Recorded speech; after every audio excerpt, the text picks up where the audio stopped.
بسم اللہ الرحمن الرحیم۔ السلام علیکم ناظرین مزید اپڈیٹس کے ساتھ آپ کی خدمت میں ایک بار پھر حاضر ہیں۔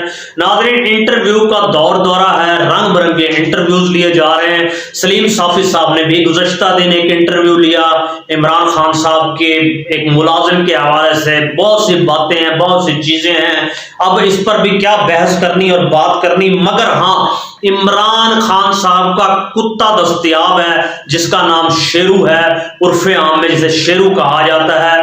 اس کا انٹرویو کے لیے اس وقت وہ تیار ہے۔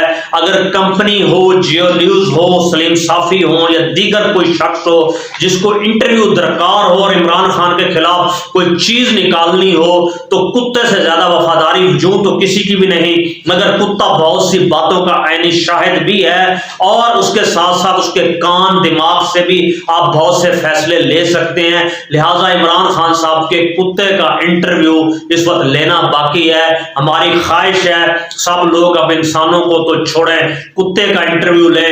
ہو سکتا ہے کہ $190 ملین تو بہت بڑی رقم ہے، شاید $190 کی کرپشن ثابت ہو جائے اور آپ حق بجانب ہو جائیں۔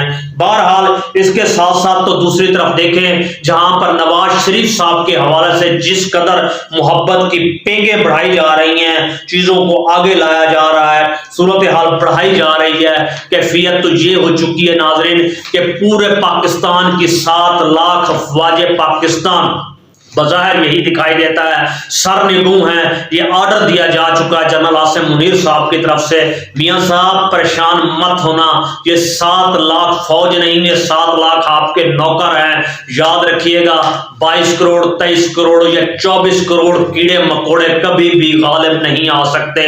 یہ 7 کروڑ نوکر جب تک آپ کے سامنے کھڑے ہوئے ہیں آپ کے ساتھ ہیں، یہ تو حقیقت ہے اور زندہ حقیقت ہے۔ ایک بات اور بھی باریک واردات آپ کو بتاتے چلیں کس طریقے سے ISI ناظرین گزشتہ دنوں سے بات اڑی ہوئی ہے کہ عاصم منیر صاحب کا تختہ الٹنے کی کوشش کی جا رہی ہے، اور اس تختے کے الٹنے کے اندر ناظرین مختلف قسم کے لوگ ہیں، جس میں میجر جنرل کاشف آزاد DGP ISI ہے، عاصم منیر کے خلاف DG ISI جو ندیم انجم صاحب ہیں ان کے ہمراہ مل کر چہم گوئیاں ہو رہی ہیں۔ در حقیقت یہ ہے نہ تو یہ خود کو ISI کے انڈر سمجھتے ہیں اور نہ ہی ISI مکمل طور پر ان کے نیچے کام کر رہی ہے۔ افسوس کا مقام ہے، افسوس کہاں تک کریں گے۔ حکومتی ترجمان ایک ہیں جن کی تصویر آپ کی اس وقت سکرین پر موجود ہے، ان صاحب نے ایک بیان دیا ہے، بیان سنیے اور سر دھنیے۔ کیا بیان ہے؟ پرامن افغانستان پاکستان کے لیے خطرہ ہے۔ اب ہمیں بتائیے کیا ایسے بیانات سے آپ امن سے رہ سکتے ہیں؟ ان کی نیت، ان کے ارادے، ان کی خواہشات کو آپ ذرا مد نظر رکھیے۔ پھر یہ لوگ کہتے ہیں کہ پوری دنیا ہمارے خلاف ہے۔ جب آپ ایسی بکواسات کریں گے، ایسی دروغ گوئی کریں گے تو یقیناً بد نصیبی اور بدقسمتی کے نتائج بھی آپ بھگتیں گے۔ ناظرین جہاں تک نتائج کا تعلق ہے، ہر شخص اپنی جیب گرم کرنے پہ تلا ہوا ہے۔ علی مردان ڈوم کی اس وقت وزیر اعلیٰ بلوچستان ہے، جن کی پکچر آپ کی سکرین پر ہے۔ ناظرین یہ بھائی یا کزن ہیں، آپ اس کو کزن سمجھیے، بختیار ڈومکی صاحب کے، جو اس وقت سوئٹزرلینڈ کے اندر مقیم ہے۔ بختیار ڈومکی سوئٹزرلینڈ کے اندر بیٹھ کر جناب صاحب عسکری گروپ جو ہے BRG چلا رہے ہیں، جس کے یہ موجودہ کمانڈر ہیں، جس کو را کی اور انڈیا کی مکمل فنڈنگ حاصل ہے۔ اور آپ کو بتاتے چلیں یہ برام داغ بگٹی کے بہنوئی بھی ہیں۔ برام داغ کون ہے؟ اکبر بگٹی صاحب کا پوتا ہے، اور اس کے ساتھ ساتھ بہنوئی ہونے کے ساتھ ساتھ یعنی کزن بہنوئی اور پھر کزن وزیر اعلیٰ پنجاب۔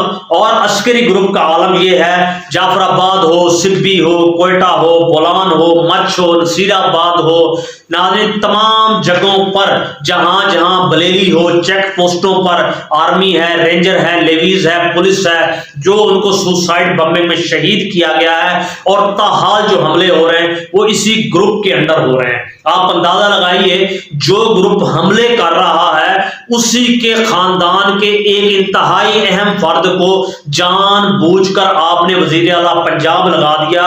علی مردان ڈومکی کے لیے جو لابنگ کی گئی ناظرین متحدہ عرب امارات سے کی گئی۔ عرب امارات کی حالت کیا تھی؟ انہوں نے کیوں سفارش کی؟ یہاں آپ کو انڈین انفلوئنس نظر آئے گا کہ ہندوستان نے وہاں سے لابنگ یو اے ای میں کی، یو اے ای سے لابنگ یہاں پہنچی، یہاں کمپنی کے بکاؤ لوگ پہلے سے موجود تھے، انہوں نے ایک ایسے شخص کو وزیر اعلیٰ پنجاب بنا دیا جن کا تعلق اس وقت دہشت گردی جماعت سے ہے۔ آپ ڈان کی ایک نیوز 31 اگست 2023 کی ہیڈ لائن کو پڑھیں تو انہوں نے آگے سے کیا کیا، بلوچستان کی کابینہ کے اندر ایک مشیر شانیہ خان لگا دی۔ ناظرین، شانیہ کا اب عالم یہ ہے، یہ 2 ارب روپے اس کے ساتھ ساتھ ادائیگی کے بعد ایک دانش لانگو نام کے شخصیت کو بھی لگایا گیا جو وزیر آبپاشی ہے۔ 2 ارب دانش لانگو سے بطور وزیر آبپاشی کمپنی نے وصول کیے، جس میں میجر جنرل نہیں بلکہ جنرل ندیم انجم اور جنرل نصیر صاحب ہیں۔ ناصب آپ اندازہ لگائیے، ان دونوں لوگوں نے 2 ارب روپیہ تقسیم کر لیا۔ شانیہ کے اور دانش لانگو کے حوالے سے ڈان نیوز اپنے تحفظات کا اظہار کر چکا ہے۔ ان کی کیپیسٹی، ان کی سوچ اور اہلیت سے بڑھ کر یہ پوسٹیں ہیں جو ان کو دی گئی ہیں، مگر افسوس کا مقام یہ ہے کہ کسی کے کان میں جوں تک نہیں رینگ رہی۔ کہا یہ جا رہا ہے مبینہ طور پر اس وقت وزیر اعلیٰ بلوچستان لگانے میں جو علی مردان ڈومکی ہیں، اس حوالے سے لگ بھگ 30 ارب 30 بلین روپیز لیے گئے ہیں۔ ناظرین، 30 ارب روپیہ وصول کیا گیا ہے، اور اس 30 ارب کی وصولی کے اندر جنرل عاصم منیر، جنرل ندیم انجم اور جنرل فیصل نصیر صاحب شامل ہیں۔ آپ اندازہ لگائیے، اربوں اور خربوں کے اندر کھیل ہو رہا ہے، اور کھیل کھل کر کھیلا جا رہا ہے، نوازشات کی جا رہی ہیں۔ جو لوگ خون کی ہولی پاکستان کے افواج کے ساتھ کھیل رہے تھے، انہی کا خون ان کے دشمنوں کے آگے بیچا جا رہا ہے۔ یہاں تک خون بیچنے کی بات آپ کو کرتے چلیں، مرزا انجینئر صاحب نے ایک تازہ ترین بیان داغا ہے کہ عمران خان صاحب اس لیے اسرائیل یا امریکہ کے خلاف بات نہیں کرتے کیونکہ ان کو امید ہے یہی وہ لابیز ہیں جو ان کو چھڑانے میں مدد دیں گی۔ ہمارا سوال مرزا صاحب سے یہ ہے، جو لوگ اس وقت آزاد ہیں، کیا نواز شریف بات کر رہا ہے؟ کیا آپ کا جنرل عاصم منیر بات کر رہا ہے؟ کیا آپ کا بلاول بھٹو، آصف زرداری یا فضل الرحمان یا دیگر تمام جماعتیں، پاکستان کے علماء اکرام اور بڑی بڑی ہستیاں کیا بات کر رہی ہیں؟ تو یقیناً جواب نہ میں ہوگا۔ کیا موجودہ گورنمنٹ بات کر رہی ہے؟ نہیں۔ اس حوالے سے آپ گزشتہ دن کی پریس کانفرنس ہمارے کاکڑ صاحب کی سن لیں۔ انہوں نے کہا سوال کرنا آسان ہے، جواب دینا دشوار ہے، ایسے سوالات اور جوابات سے خاموشی اختیار کرنی چاہیے۔ لگتا ہے سافٹ ویئر اپ ڈیٹ ہی نہیں، بہت زیادہ اپ ڈیٹ ہو رہا ہے، جس میں ہارڈ ویئر کی بھی زبردست تبدیلیاں ہو رہی ہیں۔ اور غزہ میں صورتحال یہ ہے، آفیشیل نمبر ہے 11,000 سے زیادہ مسلمان شہید ہو چکے ہیں، اور اس پر عالم یہ ہے کہ سب کچھ جاری ہے، اسرائیل کی جارحیت بھی، عالم اسلام کی خاموشی بھی، پوری مسلم امہ کی خاموشی بھی، نکبہ یعنی ہجرت، مائگریشن جاری ہے، مسلسل جاری ہے۔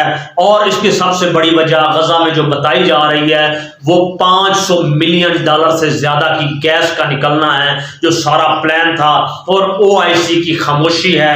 ساری OIC نے مل کر مجموعہ نکالا جائے تو ایک ہی فیصلہ نکالا ہے کہ اسرائیل کی طرف رخ کر لیجئے، سب باری باری تھو 2 بار کیجئے اور اپنے اپنے گھروں کو چلے جائیے، شراب اور شباب کے مزے لٹیے، اس کے علاوہ اور کوئی حقیقت نہیں۔ ناظرین، رجیم چینج آپریشن کے جہاں پر یہ صورتحال اور اثرات نظر آ رہے ہیں، عمران خان صاحب تو یوں بھی انجر ہیں، لیکن ان تمام تر صورتحال کے اندر GHQ راولپنڈی کے اندر انکوائریاں شروع ہو چکی ہیں۔ جتنی تیزی اور برق رفتاری سے یہ اس وقت شروع ہو چکی ہیں انکوائری، کاش کرپشن کے خلاف بھی یہ انکوائری ہوتی، کیا کاش سابقہ جرنلز کے خلاف بھی یہ انکوائری ہوتی، تو آج عرض وطن پاکستان یقیناً دنیا میں ممتاز حیثیت کا مالک ہوتا۔ لیکن کیا کہنا، جو کل تک غدار تھے آج وہی جنرل، وہی ان چمچے ان کے باپ بنے ہوئے ہیں، ان کے بوٹ پالشیے بنے ہوئے ہیں، اور سوشل میڈیا پر ایک بےزتی کا سماں ہے جو جنرل عاصم منیر صاحب کو ناگوار گزرتا ہے۔ کیسے ناگوار نہ گزرے، جب آپ کے کرتوت ہی ایسے ہوں تو یقیناً پھر ایسے ہی ہوگا۔ جو بات ہم نے بیان کی اس کی تردید کر کے بتائیے، تو ضرور ہمیں بھی اور پورے پاکستان کو آگاہ کیجیے گا کہ آپ حق، سچ اور صداقت کے راستے پر ہیں۔